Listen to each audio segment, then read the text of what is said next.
เงียงเงียงไปมาแล้วความในที่สุดลุงสุกและสัตว์ทั้งหลายตกลงไปในน้ำแตกไปคนละทิศละทางลุงสุกปอสละอีนปีนขึ้นเรือคือได้แต่บ่เห็นหมู่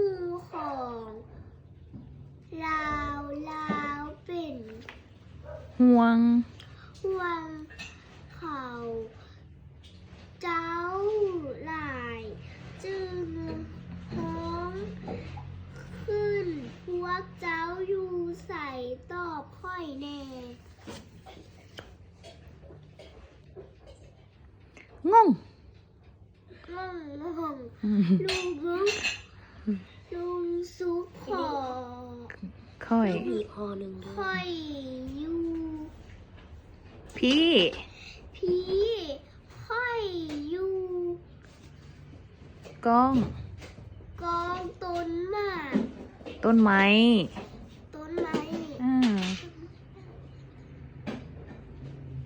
ไม้อย่างต้นไม้อันหนึ่งสูงนี่ลูกก็ลองสะกดมึงแม่ต้นนอสระอย่างลูกไปขอที่มาสอนบอกเลยนะเลยนี่นะหมาฮ้องต่อถามผู้สมว่าหมาอยู่กองต้นหยังค่อยอยู่กองต้นมะพร้าวนี้นะลุงสุก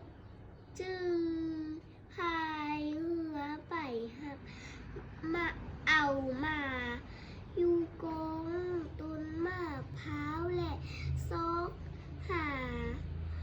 สัตว์ตัวอื่นต่อไป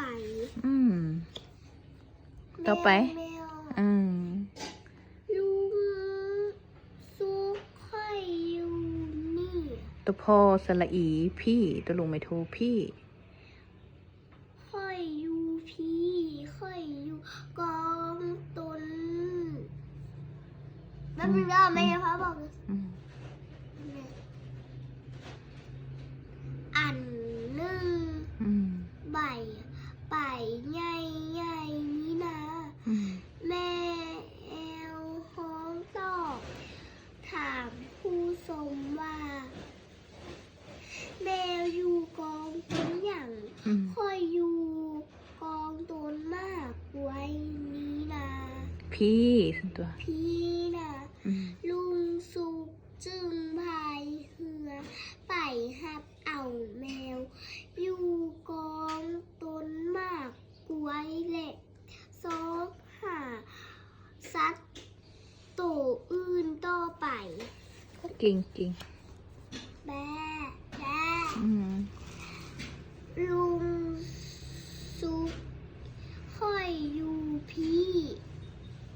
ค่อยอยู่กองต้นไม่อันหนึ่งมีมากสีเขียวเหลืองนี่นะแบดฮ้องตอบถามผู้ชมว่าแบดอยู่กองต้นอย่างค่อยอยู่กองต้นมากพี่นะลุงซุกจึงพายเรือไปหักเอาแบอยู่กองต้นหมากหงเลยหาสัตว์ตัวอื่นต่อไป